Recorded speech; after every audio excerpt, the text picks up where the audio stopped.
conquête de la souveraineté passe avant tout par l'exploitation des ressources nationales au profit de nos populations.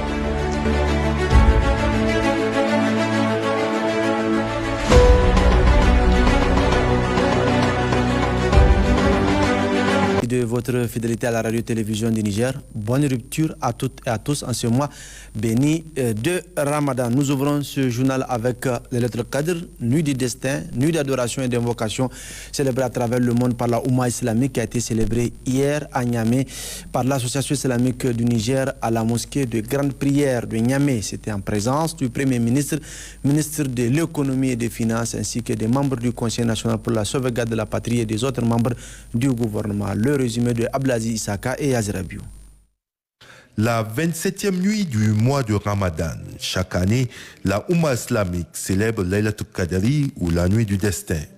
Une tradition perpétuée chaque année au niveau de la grande mosquée de Niamey par l'association islamique du Niger. Cette année encore, les fidèles musulmans se sont retrouvés pour toute une nuit de prières et d'invocations.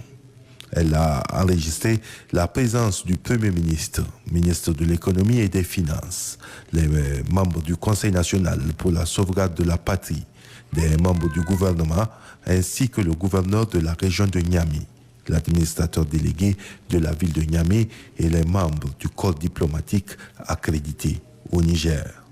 Cette nuit du destin est l'occasion pour nous tous, croyants, de renforcer nos liens avec notre Créateur, mais aussi de raviver les principes essentiels qui fondent notre société, la solidarité, l'unité, la fraternité et la paix.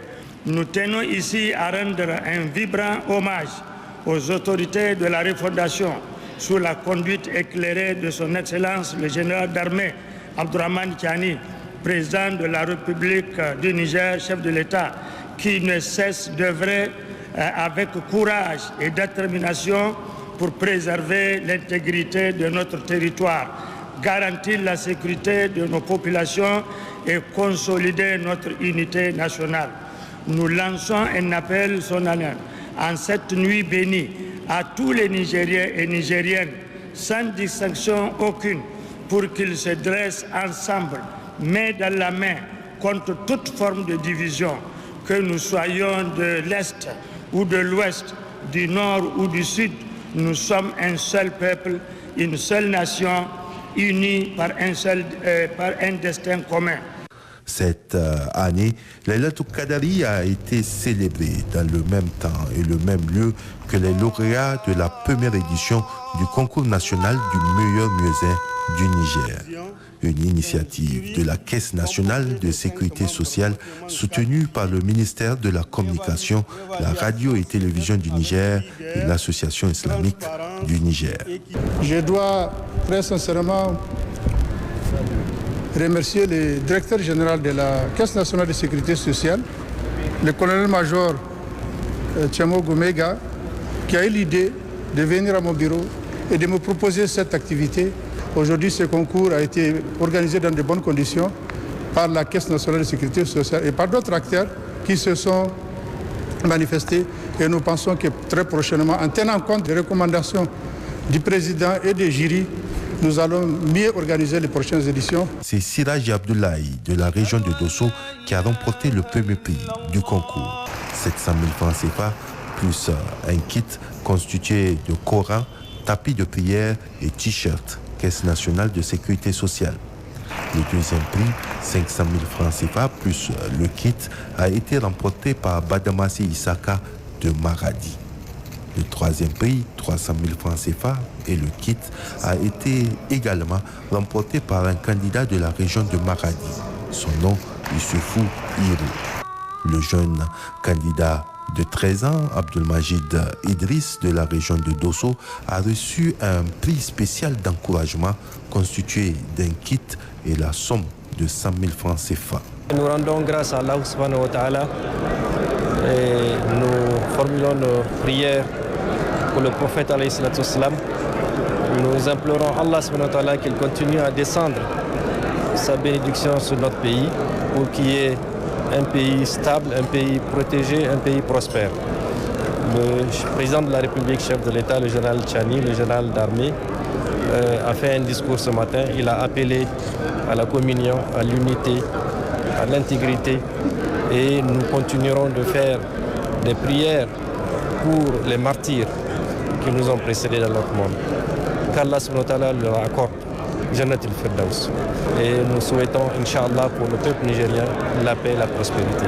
C'est ainsi, dans la foi, louange au Créateur et son messager, la promotion des valeurs islamiques, invocation et prière pour le Niger et ses autorités, que Laylatul Qadri a été célébrée toute la nuit à la grande mosquée de Niamey. Restons dans le cadre religieux avec fin cet après-midi à Niamey de l'édition 2025 de la Moussabaka de la radio-télévision du Niger, placée sous la présidence du Premier ministre, ministre de l'économie et des finances, Ali Mohamed Lamine, en présence du chef d'état-major particulier du président de la République, chef de l'État, le colonel Ibro Amadou Bacharou, des membres du Conseil national pour la sauvegarde de la patrie, du gouvernement et du directeur général de la Banque islamique du Niger, BIN, sponsor officiel de cette édition 2025. Ils sont 136 candidats qui ont compéti dans 3 catégories: le Coran en entier, demi-Coran, la moitié du Coran et le quart du Coran.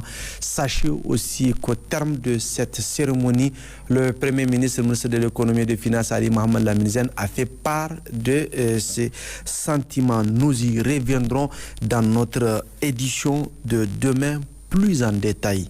Tenu également ce jeudi à Difa de la cérémonie de clôture du concours de lecture et de mémorisation du Saint-Coran initié par la station régionale de la radio-télévision du Niger, RTN. Cette activité religieuse a eu la participation des autorités administratives communales, coutumières et religieuses de la région de Difa, Ahmad Hassan et Adraman Majiri. Cette cérémonie organisée dans l'enceinte de la station régionale RTN de Difa marque la fin du concours de lecture et de mémorisation du Saint-Coran Moussabaka, placé sous le thème Islam, paix, cohésion sociale et souveraineté dans un contexte de refondation. Nous sommes réunis dans un esprit de célébration, de partage et de gratitude pour marquer la fin de ce concours qui a rassemblé plus de 170 candidats issus de 30 écoles coraniques de la région. Les compétitions ont duré une semaine. Une occasion de renforcer les liens de fraternité entre nos concitoyens, de valoriser les efforts de nos jeunes et de cultiver les valeurs de paix, de tolérance et de solidarité, surtout dans ce contexte de refondation et de lutte pour la souveraineté nationale. Ce concours et tous les efforts mis en place pour sa réussite s'inscrivent dans une démarche plus large de soutien à notre jeunesse, a laissé entendre le secrétaire général de la commune urbaine de Difa, Mahmoud Seyni, représentant l'administrateur délégué, le lieutenant-colonel Abdou Atou Halilou, parrain de cette Moussabaka. En tant que parrain de cette édition, je tiens à souligner l'engagement continu des autorités de Difa pour encourager les initiatives qui favorisent l'épanouissement intellectuel et spirituel de nos jeunes. Nous savons que l'éducation et la foi sont les clés pour préparer des générations futures responsables, respectueuses et éclairées. Quant au secrétaire général adjoint de la région de Difa, Daouda Bardé, il a notifié que ce concours est un événement d'une importance capitale, non seulement pour valoriser l'apprentissage du Saint-Coran, mais aussi pour encourager les jeunes à s'engager dans la voie du savoir et de la vertu. Ce concours est une belle opportunité de renforcer les valeurs de piété, de sagesse et de fraternité. Il offre une plateforme pour honorer ceux qui se sont engagés à lire, mémoriser et comprendre le Saint-Coran, qui est, comme nous le savons tous, la source principale de guidance et de lumière pour l'humanité. Il est un vecteur de paix, de cohésion sociale et d'unité entre les communautés, si chères aux plus hautes autorités de notre pays. À ces temps de défis et de refondation, l'apprentissage du Saint-Coran nous offre un rempart contre la violence et l'intolérance. S'en suivi la remise des prix aux lauréats des différentes catégories qui ont mérité, sélectionnés par les membres du jury avant de prendre rendez-vous à la prochaine édition 2026, Inch'Allah. Du 17 au 20 mars 2025, le ministre de la Communication, des Postes et de l'économie numérique a séjourné à Washington aux États-Unis où il a participé au sommet mondial du numérique tenu au siège de la Banque mondiale autour du voie numérique pour tous. Cette édition a réuni un riche panel d'intervenants de divers horizons, responsables gouvernementaux, experts du premier plan, acteurs du secteur privé et représentants d'organisations partenaires. Tous ont répondu à l'appel du groupe de la Banque mondiale. L'événement a ainsi enregistré notamment la participation des ministres en charge de l'économie numérique de la Confédération des États du Sahel, la AES, le Burkina Faso, le Mali et le Niger. Le résumé de ces activités avec Hawa Maman.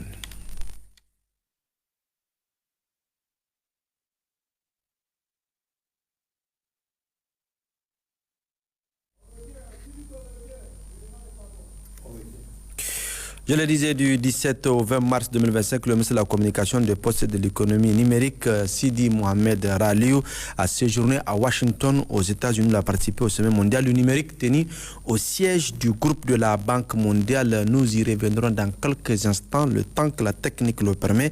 Toujours restons avec le ministre de la Communication, des Postes et de l'économie numérique qui a présidé la cérémonie d'ouverture d'une conférence débat suivie d'un iftar collectif initié par le cadre d'action des professionnels des médias Cap Média Niger. Une rencontre visant à échanger sur les enseignements tirés des assises nationales, l'implication des médias dans la refondation, mais aussi et surtout d'examiner le document de positionnement et de plaidoyer du Cap Média Niger. Nafissa Badamassi, Philippe Tchao.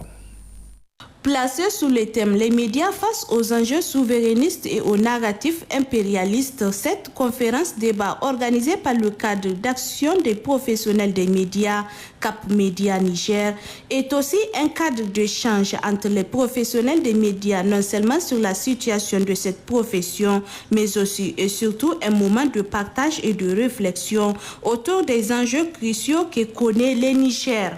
Conscient du rôle important que jouent les médias et de l'implication des médias du Niger dans la refondation du pays, le ministre de la Communication, des Postes et de l'économie numérique a d'abord salué les efforts de ces professionnels des médias avant de réitérer sa disponibilité à les accompagner dans toute initiative visant à contribuer au développement du pays.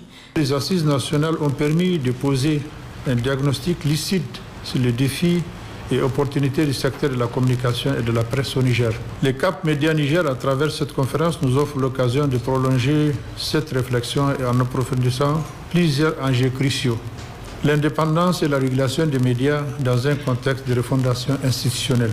La résilience des médias sahéliens face aux campagnes de désinformation et aux narratifs impérialistes qui cherchent à décrédibiliser notre volonté souveraine. Les conditions économiques et structurelles du journalisme dans notre pays, dans un environnement marqué par des mutations profondes du modèle économique de la presse. Le rôle des médias nationaux dans la consolidation de la cohésion sociale et la construction des récits nationaux en phase avec nos aspirations collectives. Le gouvernement accorde une importance capitale à ces questions et demeure engagé dans la mise en place d'un cadre propice à une presse libre, responsable et économiquement viable. Le moment solennel de cette rencontre a été sans nul doute la présentation des pactes d'engagement des journalistes de l'AES, dont entre autres. Conscient des défis géopolitiques, sociaux et économiques qui façonnent la région du Sahel, affirmons notre volonté collective de faire du journalisme autrement. Ce journalisme sera résolument tourné vers la construction de la paix, le développement durable et l'intégration régionale conformément aux objectifs de l'Alliance des États du Sahel. Nous nous engageons à développer une ligne éditoriale commune, claire et cohérente, qui reflète la marche de la refondation entamée depuis ce matin du mercredi 26 juillet 2025 par le président de la République, son Excellence le général d'armée Abdrahman Tchani, et également les priorités de l'AES. Nous nous engageons à respecter les principes de véracité, d'équité et d'objectivité dans la couverture des événements en nous appuyant sur les faits vérifiables et des sources fiables. Des conférences débats ont été par la suite animées par des experts du domaine, notamment autour du thème central que sont les médias face aux enjeux souverainistes et aux narratifs impérialistes. Sur l'Observatoire national de la communication, quelle régulation dans un contexte de refondation, ou encore la présentation du document de positionnement du plaidoyer du Cap Média Niger. Des présentations ayant suscité des échanges, questions et réponses entre les participants et les conférenciers. Après ces échanges riches et constructifs, un iftar collectif symbolisant la solidarité et l'union des valeurs essentielles de l'engagement du Cap Média Niger a sanctionné la rencontre. La conquête de la souveraineté passe avant tout par l'exploitation des ressources nationales au profit de nos populations.